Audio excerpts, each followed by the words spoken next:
اعوذ باللہ من الشیطان الرجیم بسم اللہ الرحمن الرحیم وآتی ذی القربى حقہ والمسکین وابن السبیل ولا تبذر تبذیرا ان المبذرین کانوا اخوان الشیاطین وکان الشیطان لربہ کفورا صدق اللہ العظیم۔ اور قرابت دار کو اس کا حق دیتے رہنا اور محتاج اور مسافروں کو بھی دیتے رہنا، اور بے موقع مت اڑانا، بے شک بے موقع اڑانے والے شیطان کے بھائی بند ہیں، اور شیطان اپنے پروردگار کا بڑا ناشکرا ہے۔ بیان القرآن۔ پچھلے 7-8 روز سے مال کا صحیح استعمال اور امت مسلمہ کے تقاضے، اس پر بات چل رہی ہے کہ آج ہم کس قدر مال کا غلط استعمال کر رہے ہیں اور اسراف اور تبذیر کے شکار ہیں،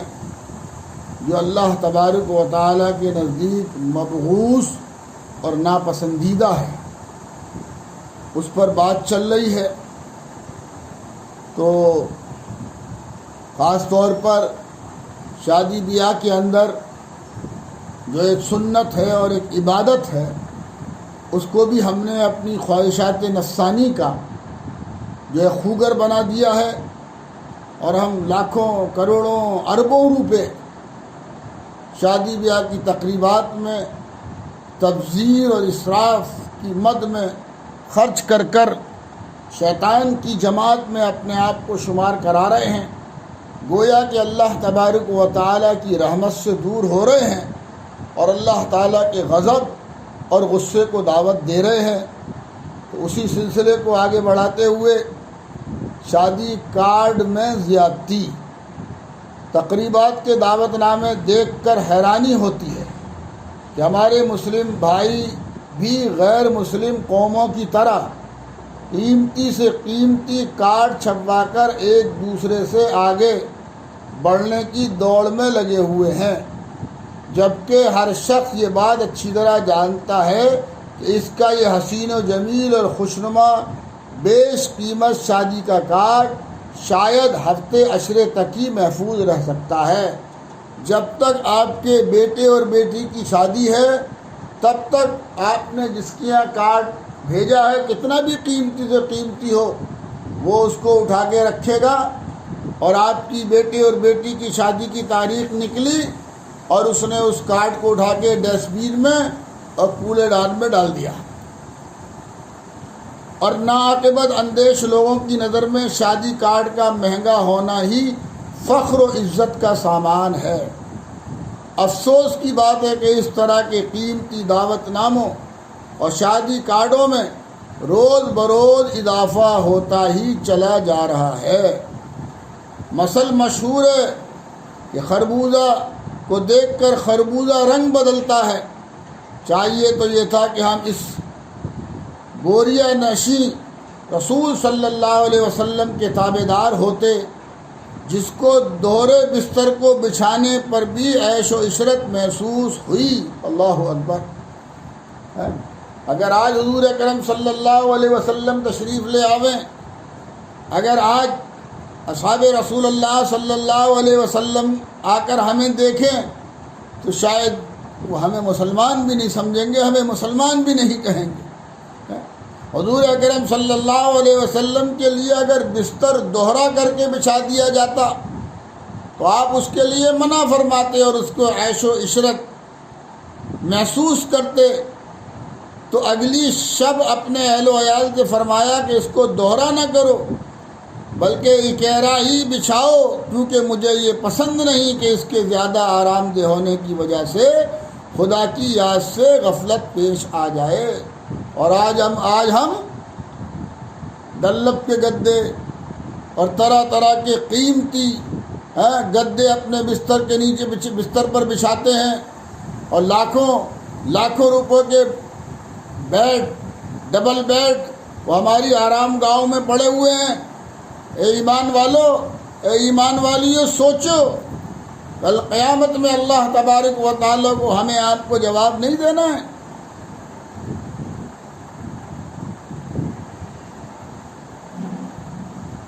ہمیں تو یہ چاہیے تھا کہ شادی بیاہ کے موقع پر فضول رسموں اور بیجا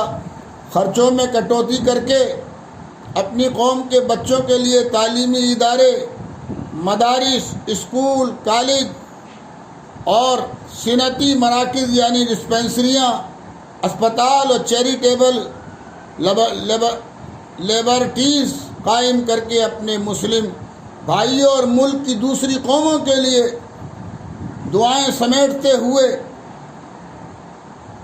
آپ دیکھتے ہوں گے کہ شہروں میں جگہ جگہ غیر مسلموں نے معیاری کم خرچ کے اسپتال، دھرمارتھ کلینک ملک کی تمام قوموں برادریوں کے لیے کھول دیے ہیں، اور ہماری برقع پوش اور پردہ نشیں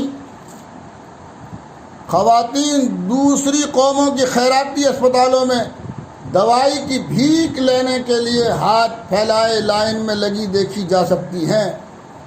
مگر افسوس، صد افسوس کہ ہمارے مسلمان بھائی اپنے پیسے کو جائز اور صحیح مصرف میں صرف نہ کر کے غلط رسموں اور فضول خرچیوں میں اڑا رہے ہیں۔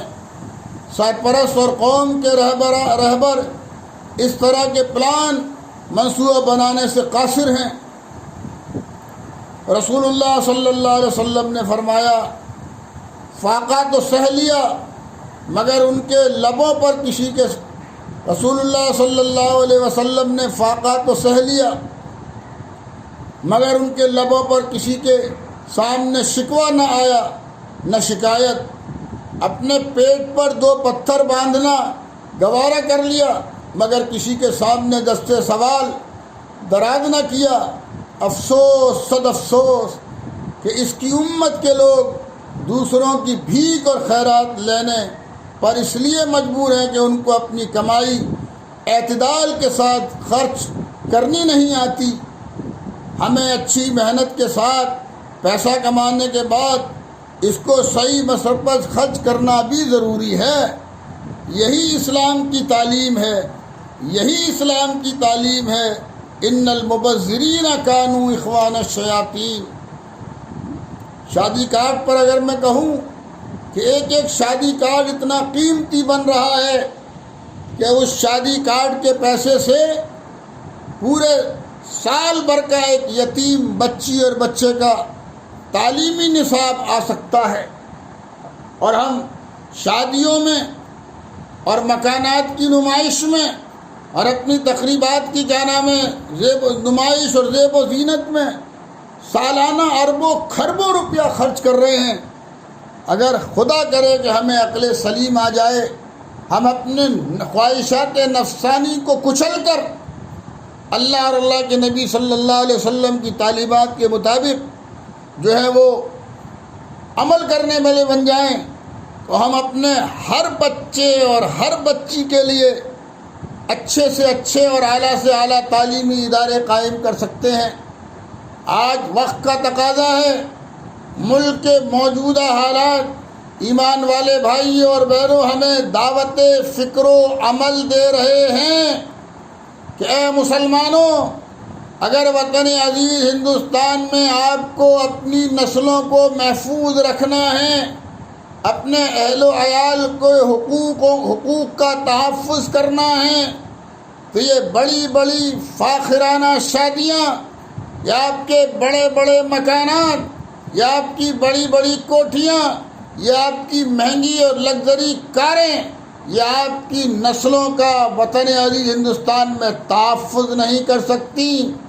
اگر آپ کو اپنی نسلوں کا تحفظ اور ان کی بقا اور ان کا وجود چاہیے، تو آپ کو ملک کی تعمیر میں، ملک کی ترقی میں، ملک کے عظیم ہندوستان بننے میں برابر کی جانی اور مالی قربانی آپ کو دینی پڑے گی۔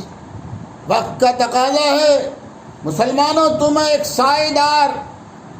امت مسلمہ کے لیے، غریبوں کے لیے، مزدوروں کے لیے، مجبوروں کے لیے، محتاجوں کے لیے مسافروں کے لیے، ضرورت مندوں کے لیے، غریبوں کے لیے، مسکینوں کے لیے، یتیموں کے لیے۔ مسلمانوں، تمہیں سائے دار درخت بننا ہوگا تاکہ وہاں سے گزرنے والا مسافر تھوڑی دیر اس درخت میں آرام کر کے آگے بڑھ جائے اور تمہیں دعائیں دیتا ہوا چلا جائے۔ صبح کو نہاری اور دوپہر کو تہاری اور شام کو بریانی، یہ تمہاری نسلوں کے تحفظ اور بقا کا ذریعہ نہیں ہے۔ تمہاری نسلوں کے تحفظ اور بقا کا ذریعہ ایک ہی ہے جس کا نام ہے تعلیم، تعلیم، تعلیم۔ وطن عزیز ہندوستان میں جہاں آپ کو بہت سارے چیلنجز کا سامنا ہے،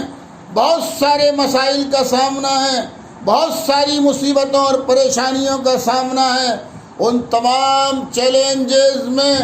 ایک سب سے بڑا چیلنج تمہارے سامنے ہے۔ تمہاری اپنی نسلوں کو، تمہارے بیٹوں کو، تمہاری بیٹیوں کو جو کروڑوں کی تعداد میں ہیں، اعلیٰ سے اعلیٰ تعلیم اور اعلیٰ سے اعلیٰ تربیت کے زیور سے ان کو آراستہ کر کے ملک اور ملت اور انسانیت کی خدمت کرنے کے قابل بنانا ہے۔ ابھی جیسا کہ میں نے عرض کیا، جو کام آپ کو آگے بڑھ کے کرنا چاہیے تھا وہ برادران وطن کر رہے ہیں۔ برادران وطن امدادی اسپتال کھول رہے ہیں، امدادی اسکول کھول رہے ہیں، امدادی کالج بنا رہے ہیں، ٹیکنیکل کالج بنا رہے ہیں، انجینئرنگ کالج بنا رہے ہیں جی، اور اس میں ان کے بچے بھی پڑھ رہے ہیں اور ہمارے بچے بچیاں بھی پڑھ رہے ہیں۔ ان کی امدادی ڈسپینسریوں میں ہمارے غریب ضرورت مندوں کی، مسلمان بھائی اور بہنوں کی ایک لمبی قطار جو ہے وہ صبح فجر سے لے کر اور شام تک لگی رہتی ہے۔ کبھی کبھی تو اسے دیکھ کر